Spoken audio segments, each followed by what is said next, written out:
नमस्कार, स्वागत है आपका सत्यहिंदी.com पर। मैं हूं नीलू व्यास और एक बार आपके साथ फिर से जुड़ रही हूं आपके पसंदीदा कार्यक्रम आज का एजेंडा को लेकर।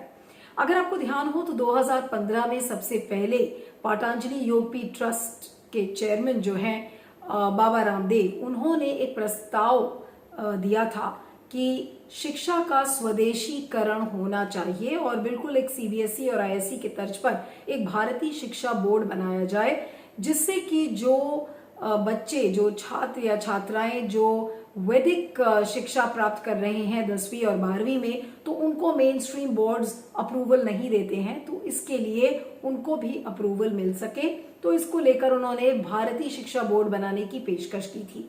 उसके बाद 2016 में, बल्कि 13 अप्रैल 2016 में प्रधानमंत्री नरेंद्र मोदी की अध्यक्षता में एक मीटिंग भी हुई, लेकिन उस मीटिंग में भारतीय शिक्षा बोर्ड का विरोध किया उस समय के स्कूल शिक्षा सेक्रेटरी एससी खुंटिया ने। उन्होंने कहा कि आप किसी भी स्टेट बोर्ड को आप प्राइवेट बॉडी के हाथों में नहीं दे सकते हैं और इससे दरवाजा आप प्राइवेट प्लेयर्स के लिए खुल जाएगा। उसके बाद क्या हुआ? उसके बाद शिक्षा मंत्रालय के अधीन ही एक ऑटोनोमस बॉडी है जिसको हम कहते हैं महर्षि संदीपानी वेद विद्या प्रतिष्ठान, यानी कि MSRVVP का जो मैंडेट है उसको ये बोला गया है कि आप जो वैदिक शिक्षा है उसको बढ़ाएं, उसके बोर्ड का गठन करें। ये सारा मैंडेट उसको मिला हुआ है। लेकिन बावजूद इसके क्या हुआ? इसके बावजूद भारतीय शिक्षा बोर्ड की कमान पतंजलि योगपीठ ट्रस्ट के हाथों में सौंप दी गई।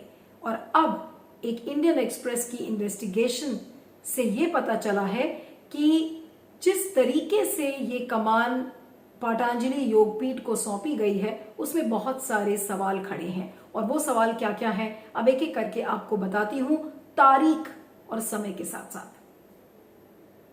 अब जिस तरीके से ये कमान पतंजलि योगपीठ को सौंपी गई है, 2 लाइन में अगर मैं आपको इसकी कहानी बताऊं तो नियमों को ताक पर रखकर, अपने सीनियर ब्यूरोक्रेट्स की बातें न मानकर और एक आपकी ऑटोनोमस बॉडी होने के बावजूद ये पूरा जो मैंडेट है ये पतंजलि योगपीठ को दिया गया है। तो सवाल ये खड़ा होता है कि आखिर सरकार बाबा रामदेव पर इतनी मेहरबान क्यों है?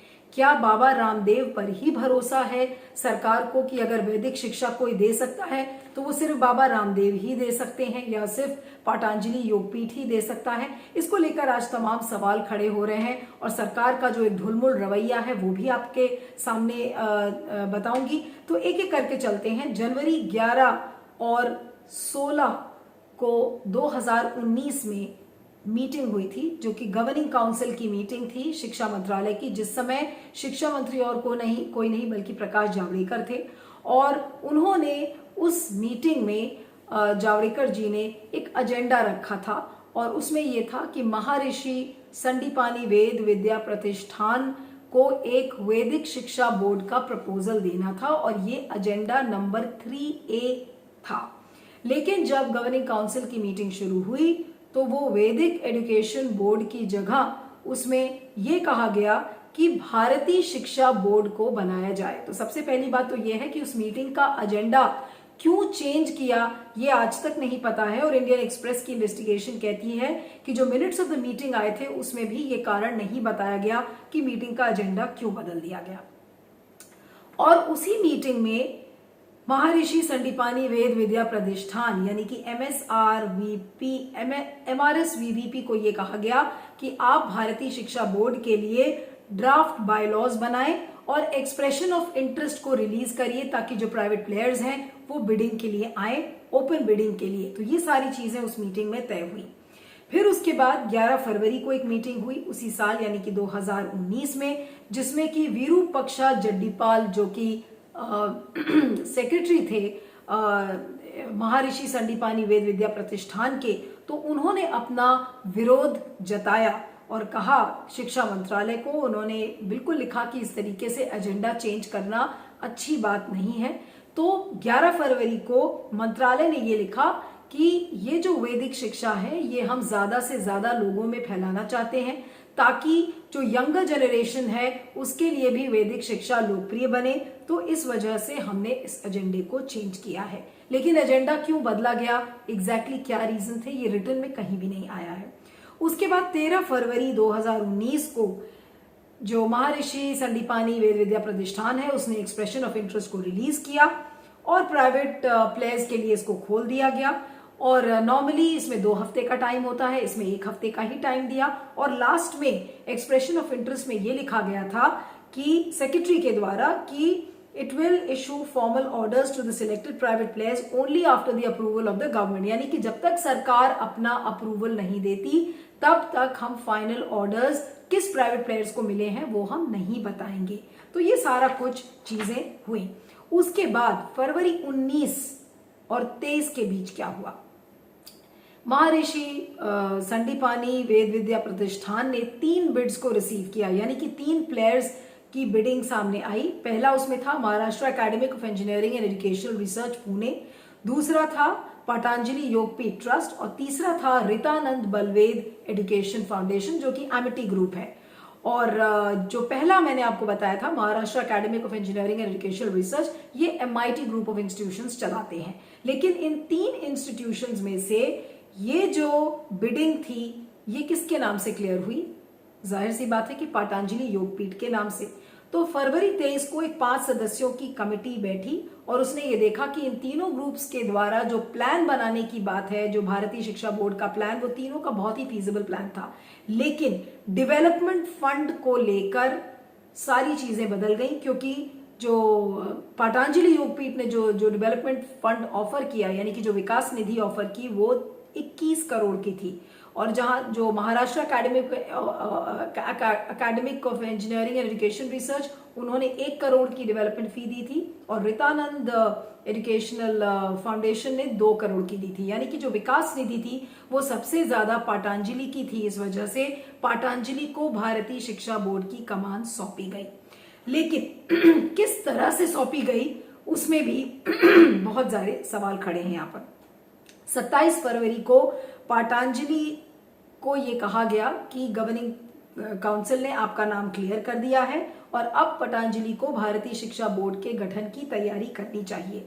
और साथ में पतंजलि को तो अप्रूवल मिला ही, साथ में एक इन प्रिंसिपल अप्रूवल महर्षि संदीपानी वेद विद्या प्रतिष्ठान को भी मिला कि वो अपना एक संस्कृत शिक्षा बोर्ड बनाए जिसमें कि वैदिक स्टडीज का उसको मैंडेट मिला हुआ है। लेकिन ये मैंडेट अलग नहीं है, जो चीज पतंजलि योगपीठ ट्रस्ट को दी गई है वही एजेंडा महर्षि संदीपानी वेद विद्या प्रतिष्ठान का भी था। तो यानी कि यहाँ पर सवाल ये खड़ा होता है कि जो काम महर्षि संदीपानी वेद विद्या प्रतिष्ठान कर सकता था तो वो आज एक अतिरिक्त तरीके से, एडिशनल तरीके से महर्षि पतंजलि योगपीठ ट्रस्ट को क्यों दिया गया। ये 2 बोर्ड्स की हम गठन की बात क्यों कह रहे हैं, तो सरकार बाबा रामदेव पर इतनी मेहरबान क्यों है, क्योंकि उसके ही शिक्षा मंत्रालय में उसका अपना बोर्ड है जो कि संस्कृत स्टडीज को पायनियर करता है। लेकिन उसके अलावा ये पतंजलि योगपीठ को भारतीय शिक्षा बोर्ड के गठन की कमान सौंप दी गई है। कहानी लेकिन यहाँ खत्म नहीं होती। 5 मार्च को जो विरूपाक्ष जड्डीपाल हैं उन्होंने सरकार से बोला कि आप जब तक हमें लिखित में नहीं देंगे तब तक हम फाइनल ऑर्डर्स पतंजलि को नहीं देंगे। इस तरीके की तू मैं वह लिखित में हुई है सरकार और विरूपाक्ष जड्डीपाल के बीच में। और जड्डीपाल ने अपने उस चिट्ठी में कहा कि वो इसलिए ये बात बोल रहे हैं क्योंकि उन्होंने एडिशनल सॉलिसिटर जनरल जो इंदौर ब्रांच के हैं हाई कोर्ट के, उनसे उन्होंने राय ली है और उन्होंने कहा है कि मिनट्स ऑफ द मीटिंग के आधार पर आप कोई फाइनल ऑर्डर ऑफ अप्रूवल नहीं दे सकते हैं। इसके लिए सरकार से लिखित में अप्रूवल लेनी जरूरी है।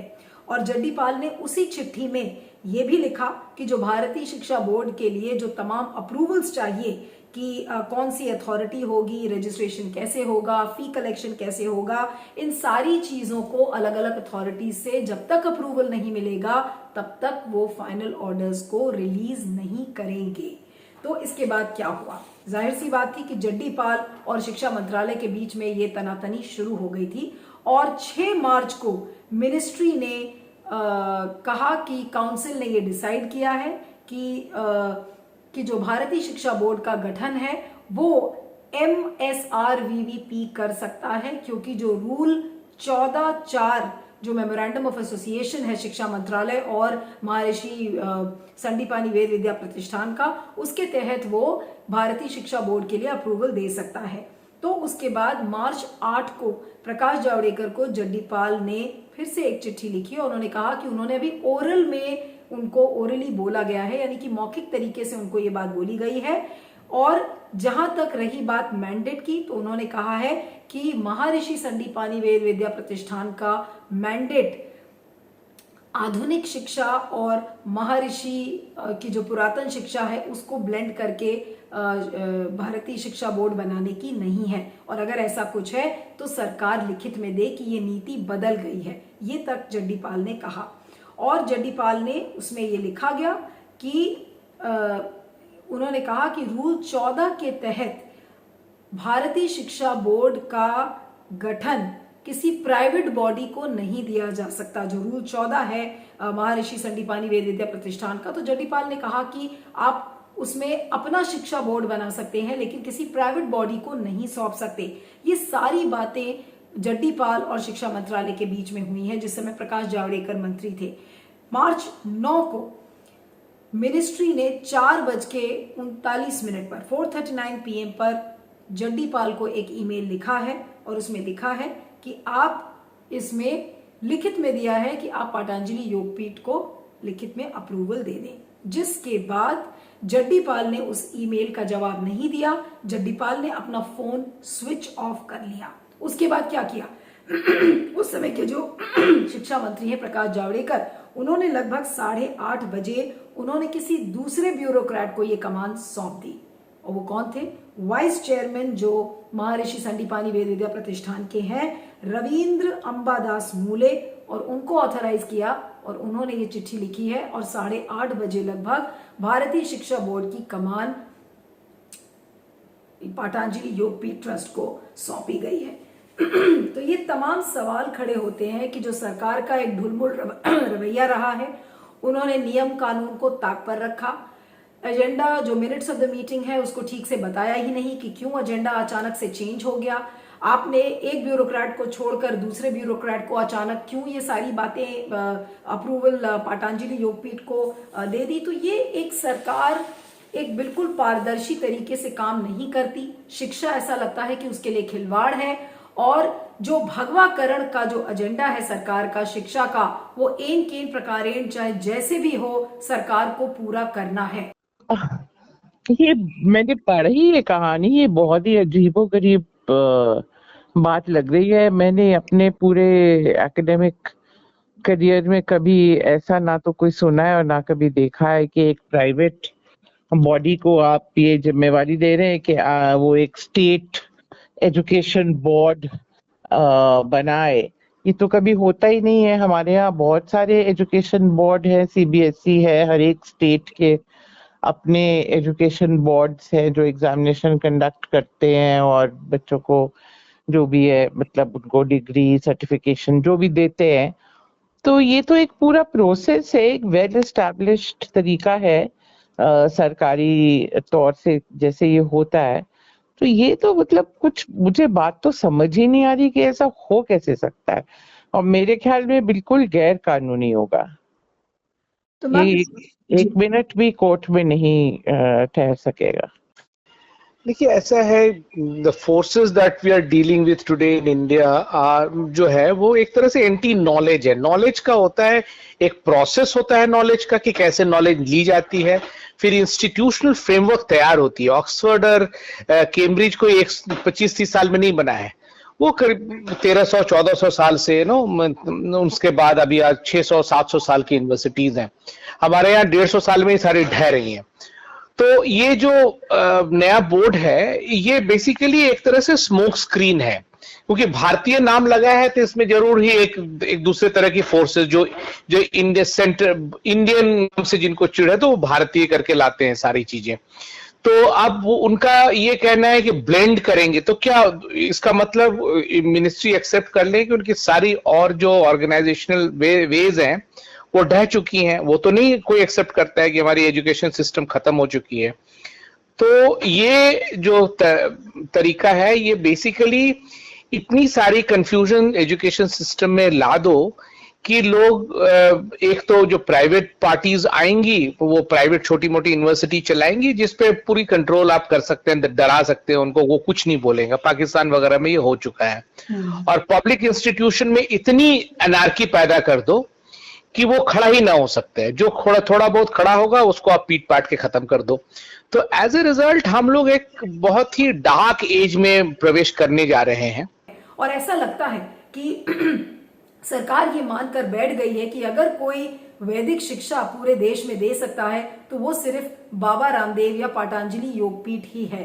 तो आज इसको लेकर भी सवाल खड़े हुए हैं कि जब महर्षि संदीपानी वेद विद्या प्रतिष्ठान के पास ये मैंडेट था, वो इस तरीके के बोर्ड का गठन कर सकता था जो कि ओरिजिनल एजेंडा में था, तो फिर पतंजलि योगपीठ ट्रस्ट को भारतीय शिक्षा बोर्ड की कमान संभालने की अप्रूवल क्यों दी गई?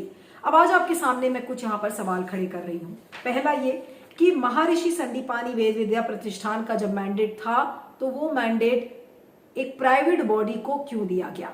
आज तक भारतीय शिक्षा के इतिहास में कभी भी ऐसा नहीं हुआ कि एक शिक्षा बोर्ड बनाने को लेकर एक प्राइवेट बॉडी को रोप इन किया जाए। तो आखिर सरकार का क्या इंटरेस्ट है महर्षि पतंजलि योगपीठ के साथ? क्या सरकार की उनके साथ कोई साठगांठ है? अगर ऐसी कोई साठगांठ है तो उसके टर्म्स एंड रेफरेंस को पब्लिक डोमेन में आना चाहिए, क्योंकि ये शिक्षा से संबंधित है, ये एक पब्लिक एजेंडा है। तो सरकार की ऐसी क्या साठगांठ है पतंजलि योगपीठ के साथ, उसको पब्लिक डोमेन में लाया जाए। दूसरा ये कि जो तमाम बोर्ड्स हैं, आईएससी, आईसीएसई, सीबीएसई, क्या इन बोर्ड्स को अब खत्म किया जाएगा? क्योंकि जिस तरीके का एक वैदिक शिक्षा को लेकर एक बड़े पैमाने पर जो काम चल रहा है शिक्षा मंत्रालय में, तो ऐसा लग रहा है कि इन सारे बोर्ड से क्या उनकी ताकत, उनकी पावर्स को छीन लिया जाएगा और सिर्फ ये जो भारतीय शिक्षा बोर्ड है इसी का बोलबाला रहेगा। काफी सारे लोग इस चीज को लेकर डरे हुए हैं, क्योंकि ये बताया जा रहा है शिक्षा मंत्रालय की तरफ से कि भाई जो छात्र और छात्राएं हैं जो 12वीं और 10वीं के एग्जाम्स देते थे वैदिक शिक्षा में, तो उनको मेन स्ट्रीम बोर्ड्स अप्रूवल नहीं देते थे, इसलिए भारतीय शिक्षा बोर्ड उनको अप्रूवल देगा। तो अगर आप ऐसा कर रहे हैं तो ये जो सीबीएसई और आईएससी के बोर्ड्स हैं उनका भविष्य क्या है? क्या उनको आप धीरे धीरे करके खत्म कर देंगे? क्या धीरे धीरे उनकी ताकत आप छीन लेंगे? ये तमाम सारे सवाल आज खड़े हुए हैं। और जो अगला सवाल है कि क्या अब पूरे देश में वैदिक शिक्षा ही छात्र पढ़ेंगे? हम मॉडर्न एजुकेशन की बात करते हैं, हम डिजिटल इंडिया के एज की बात करते हैं, और वहां पर हम मॉडर्न और जो एंशिएंट एजुकेशन है उसको हम कैसे ब्लेंड करेंगे? ये तमाम सारे सवाल लोगों के सामने खड़े हैं। तो ये भगवाकरण का, शिक्षा के भगवाकरण का एजेंडा नहीं तो और क्या है? लेकिन इसको सरकार चोरी छुप के करती है, जैसे कि ये पूरा चीज किस तरीके से भारतीय शिक्षा बोर्ड की जो पूरी कमान है वो पतंजलि योगपीठ को दी गई है। चोरी छुपकर, एजेंडा छुपाकर, रूल्स को ट्वीक करके इस तरीके से ये चीजें सरकार कर रही है। और इसी तरीके से शिक्षा को किस तरीके से धीरे धीरे सरकार चेंज करेगी और किसी को ये बातें पता नहीं चल पाएंगी। यहाँ आज इंडियन एक्सप्रेस ने इस इन्वेस्टिगेशन को किया है और प्रकाश जावड़ेकर से बातचीत भी करने की कोशिश की। उन्होंने ये कह दिया कि अब वो शिक्षा मंत्रालय से इसके बारे में पूछा जाए, क्योंकि जाहिर सी बात है अब उनके पास सूचना और प्रसारण मंत्रालय है और पर्यावरण मंत्रालय का पदभार है, तो उन्होंने इसको लेकर जवाब नहीं दिया है। और जो अगली एक बात है कि जो हम हमेशा से कहते आए हैं कि बीजेपी की सरकार में ऐसा लगता है कि उनको वही ब्यूरोक्रेट्स चाहिए जो उनकी हाँ में हाँ मिलाए। तो जाहिर सी बात है कि यहाँ पर जो विरूपक्ष जड्डीपाल थे उन्होंने शिक्षा मंत्रालय के इस प्रपोजल को अपोज किया, तो उनका जो पूरा पावर था एक सेक्रेटरी का वो अपने वाइस चेयरमैन को उठा के दे दिया, यानी कि मूले साहब को दे दिया और कहा कि आप कैसे भी हो आप इन सारी चीजों को, भारतीय शिक्षा बोर्ड का जो अप्रूवल है वो आप दे दे ताकि पतंजलि योगपीठ को फायदा पहुंच सके। और आपको बता दें कि जिस दिन फाइनल अप्रूवल मिली है पतंजलि योगपीठ को, तो 10 मार्च को उस दिन मॉडल कोड ऑफ कॉन्डक्ट लागू हो गया था 2019 में, यानी कि लोकसभा के चुनाव का जो मॉडल कोड ऑफ कॉन्डक्ट था उसको शुरू होने के ठीक पहले ही पतंजलि योगपीठ को ये फाइनल लेटर चला गया था। तो कितने चोरी छुपकर ये सरकार शिक्षा में क्या क्या बदलाव कर रही है ये लोगों को पता भी नहीं चलेगा और शिक्षा की पूरी रूपरेखा आपके सामने बदल जाएगी। लेकिन जो सारे सवाल हैं, क्या बोर्ड्स को खत्म किया जा रहा है, क्या वैदिक शिक्षा ही अब छात्रों को पढ़ाई जाएगी, आज एक डर लोगों के मन में बैठ चुका है कि जो हमारी शिक्षा पद्धति है आगे भविष्य की वो कैसी होगी, क्या हमारे बच्चे सिर्फ वैदिक शिक्षा ही पढ़ेंगे। इस चीज को लेकर तमाम सवाल खड़े किए गए हैं और जिस तरीके से एक भारतीय एक बोर्ड के गठन को लेकर आप एक प्राइवेट बॉडी को लेकर आए हैं, मुझे ऐसा लगता है हो सकता है कि इस डिसीजन को कोई ना कोई चुनौती आगे कोर्ट में जरूर देगा और अगर देगा तो क्या ये कोर्ट में स्क्रूटनी स्टैंड करेगा या नहीं करेगा, इसको लेकर तमाम सवाल खड़े किए गए हैं। लेकिन ऐसा लग रहा है कि सरकार के लिए शिक्षा एक खिलवाड़ है और एक सूत्री एजेंडा है और वो ये है कि शिक्षा का भगवाकरण करो और भगवाकरण का एजेंडा, स्वदेशीकरण का एजेंडा सरकार लोगों को ये बताना चाह रही है कि बाबा रामदेव से अच्छा इसे कोई नहीं कर सकता। सरकार की पीड़ा यहाँ पर हम समझ सकते हैं, सरकार की जो साठगांठ है पातंजलि योगपीठ के साथ वो भी समझ सकते हैं क्योंकि बाबा रामदेव की फॉलोइंग है, हिंदुत्व के वो बड़े एक पैरोकार माने जाते हैं। तो जाहिर सी बात है कि सरकार रामदेव को खुश करती है और रामदेव सरकार को खुश करते हैं। लेकिन बड़ा सवाल यही है और जो चीजें पब्लिक डोमेन में नहीं है कि आखिर सरकार बाबा रामदेव पर क्यों इतनी मेहरबान है। इस वीडियो के बारे में आपको क्या कहना है जरूर बताइएगा।